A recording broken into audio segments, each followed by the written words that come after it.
दोस्तों, आज मैं आपको इस्लाम में पानी का क्या महत्व है ये बताने जा रही हूँ। दोस्तों, ये हिंदू लोग सही चीज़ें क्यों नहीं दिखाते हैं? ये यही क्यों दिखाते हैं कि मुसलमान लोग थूकते हैं खाने में, या मुसलमान लोग दंगा करते हैं, या मुसलमान लोग आतंकवादी ही हैं। वो ये क्यों नहीं दिखाते कि मुस्लिम लोग पानी को कितना साफ़ रखते हैं, पानी का कितना महत्व देते हैं। वो बस यही बताते हैं कि मुस्लिम लोग अच्छे नहीं होते हैं। ये हिंदू ये क्यों नहीं बताते कि वो पानी को कितना गंदा करते हैं, अपने भगवान की मूर्ति, अपने भगवान को डुबा देते हैं पानी में, उसमें चुनरी डालते हैं, उसमें सिंदूर डालते हैं, उसमें हर एक चीज़ डालते हैं, डेड बॉडी तक डालते हैं, अस्थियाँ डालते हैं और ना जाने क्या-क्या। इस्लाम में पानी का बहुत महत्वपूर्ण स्थान है। क्योंकि इसे जीवन का स्रोत और सबसे मूल्यवान संसाधनों में से एक माना गया है। कुरान और हदीसों में पानी के बारे में कई संदर्भ दिए गए हैं, जो इसके महत्व और उपयोग के सही तरीकों को समझाते हैं। पहला, जीवन का स्रोत। कुरान में कहा गया है कि पानी जीवन की उत्पत्ति का आधार है। अल्लाह ने हर जीवित प्राणी को पानी से बनाया है। कुरान में लिखा है, हमने पानी से हर जीवित चीज़ बनाई है। जो तो क्या वे विश्वास नहीं करेंगे? दूसरा, पानी की कद्र और संरक्षण।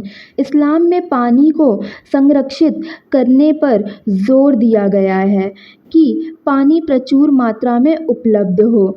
हज़रत मोहम्मद सल्लल्लाहु अलैहि वसल्लम ने कहा है, यहाँ तक कि अगर तुम बहते हुए दरिया के किनारे हो तब भी पानी को व्यर्थ मत करो। यह सिखाता है कि पानी का इस्तेमाल अत्यधिक सावधानी और ज़िम्मेदारी से करना चाहिए। तीसरा, वुज़ू और तहारत मतलब कि पवित्रता। इस्लाम में नमाज अदा करने से पहले वुज़ू करना आवश्यक है और वुज़ू के लिए पानी का इस्तेमाल किया जाता है। पानी का शारीरिक और आध्यात्मिक शुद्ध के लिए प्रयोग इस्लामी जीवन शैली का एक महत्वपूर्ण हिस्सा है। हे विश्वासियों, जब तुम नमाज के लिए उठो तो अपने चेहरे और हाथों को कोहनी तक धो लो, अपने सिर को मसह करो और पैरों को टखनों तक धो लो। चौथा नंबर, बारिश और अल्लाह की कृपा। कुरान में बारिश को अल्लाह की रहमत और आशीर्वाद के रूप में वर्णित किया गया है, जो कि भूमि को पुनर्जीवित करती है और लोगों को आजीविका प्रदान करती है। और वही है जिसने हवा को अपनी दया के आगे भेजा और हम आकाश से शुद्ध पानी बरसाते हैं ताकि हम उसके द्वारा मरी हुई भूमि को जीवन दे सकें। पाँचवा, जल प्रदूषण और अनुचित व्यवहार की निंदा। इस्लाम में पानी को प्रदूषित करने या उसे गंदा करने की सख्त मनाही है। पानी को साफ और शुद्ध रखना हर मुसलमान की जिम्मेदारी मानी जाती है। छठवां, पानी का साझा करना और परोपकार। हदीस में पानी के साझा करने को एक महान कार्य माना गया है। प्यासे व्यक्ति, जानवर या पेड़ को पानी देना सदका परोपकार माना जाता है। हज़रत मोहम्मद सल्लल्लाहु अलैहि वसल्लम ने कहा, सबसे अच्छा सदका वह है जो प्यासे को पानी पिलाता है। सातवां, आखिरी दिन और पानी का महत्व। हदीसों में वर्णन है कि अंतिम समय में पानी की कमी एक बड़ी समस्या बनेगी और इसका महत्व और भी बढ़ जाएगा। लोग पानी के लिए संघर्ष करेंगे और यह इस बात को दर्शाता है कि हमें सभी से इसकी कद्र करनी चाहिए। इस्लाम में पानी सिर्फ एक प्राकृतिक संसाधन नहीं है, बल्कि इसे पवित्रता, जीवन और अल्लाह की कृपा के प्रतीक के रूप में देखा जाता है। इस्लामी शिक्षाएं पानी का आदर करने, उसे संरक्षित करने और उसका न्याय संगत और जिम्मेदार उपयोग करने पर जोर देती है। अल्लाह ने कुरान में पानी को जीवन का स्रोत बताया है। कुरान में बारिश को अल्लाह की दया और आशीर्वाद के रूप में वर्णित किया गया है। यह जीवन के लिए आवश्यक है और इसके द्वारा सूखी भूमि को पुनर्जीवित किया जाता है। और वही है जिसने अपनी दया से पहले हवाएं भेजी और हम आकाश से शुद्ध जल बरसाते हैं ताकि हम उसके द्वारा मरी हुई भूमि को जीवित कर सकें। अल्लाह ने बताया कि पानी को किस प्रकार विभिन्न स्रोतों से उपलब्ध कराया गया है, जैसे नदियाँ, झरने और समुद्र। यह आयत पानी के विभिन्न स्रोतों की ओर ध्यान आकर्षित करती है। वह वही है जिसने तुम्हारे लिए आकाश से पानी उतारा। इससे तुम्हारे पीने का पानी है और पेड़ पौधे हैं जिनसे तुम अपने जानवरों को चराते हो। कुरान में कहा गया है कि अल्लाह ने पानी के माध्यम से पृथ्वी पर सभी प्रकार की वनस्पति और फसलों को उगाया और वही है जो आकाश से पानी उतारता है, फिर उसके द्वारा हर प्रकार की वनस्पति उगाता है। अल्लाह ने पानी को सही मात्रा में भेजने का भी उल्लेख किया है, जिससे यह स्पष्ट होता है कि पानी का प्रवाह और मात्रा पूरी तरह से अल्लाह के नियंत्रण में है। और वही है जिसने आकाश से सही माप में पानी भेजा और हम उसके द्वारा एक निर्जीव भूमि को जीवित करते हैं। अल्लाह ने पानी का महत्व बताते हुए उसके संरक्षण पर भी जोर दिया है।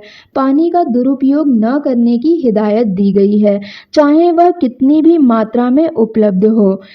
इन आयतों से स्पष्ट होता है कि अल्लाह ने पानी को जीवन का आधार बताया है और इसके महत्व को समझने और इसके उचित उपयोग की हिदायत दी है।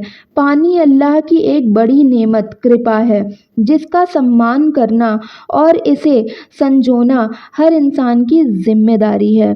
दोस्तों, अगर आपको मेरी वीडियो अच्छी लगती है तो प्लीज़ लाइक, शेयर और सब्सक्राइब करें ताकि लोगों को इसके बारे में पता चल सके।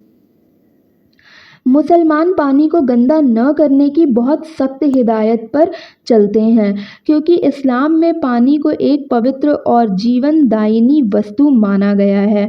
पानी का सम्मान, उसकी शुद्धता और उसे प्रदूषित न करना इस्लामी शिक्षाओं का महत्वपूर्ण हिस्सा है।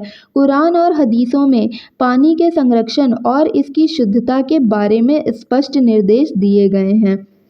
यहाँ कुछ प्रमुख कारण मैं आपको बताती हूँ, जैसे कि पानी की पवित्रता का महत्व। इस्लाम में पानी का उपयोग न केवल शारीरिक शुद्धता के लिए बल्कि आध्यात्मिक शुद्धता के लिए भी किया जाता है। वुज़ू, नमाज से पहले हाथ, चेहरा और पैर धोने की प्रक्रिया और गुस्ल, पूरी शरीर की धुलाई में पानी का उपयोग होता है, जिससे मुसलमान अपने शरीर और आत्मा को शुद्ध करते हैं। पानी का पवित्र रहना इस धार्मिक प्रक्रिया के लिए आवश्यक है।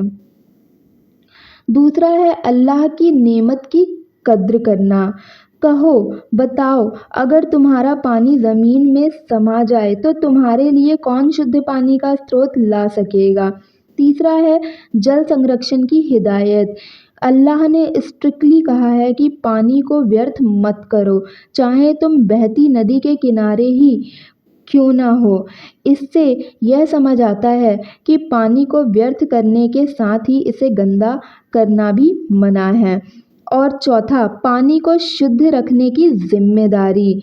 पानी को शुद्ध रखने की जिम्मेदारी हम सबकी है। एक आदमी एक प्यासे कुत्ते को पानी पिलाता है और अल्लाह उसे माफ़ कर देता है।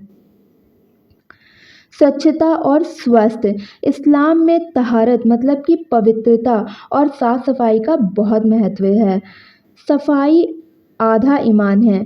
इससे यह पता चलता है कि स्वच्छता इस्लामी आस्था का एक महत्वपूर्ण हिस्सा है और पानी को स्वच्छ रखना इसमें मुख्य भूमिका निभाता है।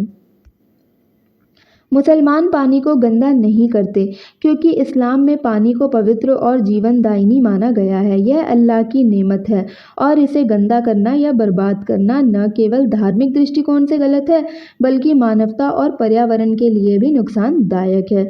इस्लामिक शिक्षाएं पानी के संरक्षण, उसकी शुद्धता और इसके न्याय संगत उपयोग पर जोर देती हैं।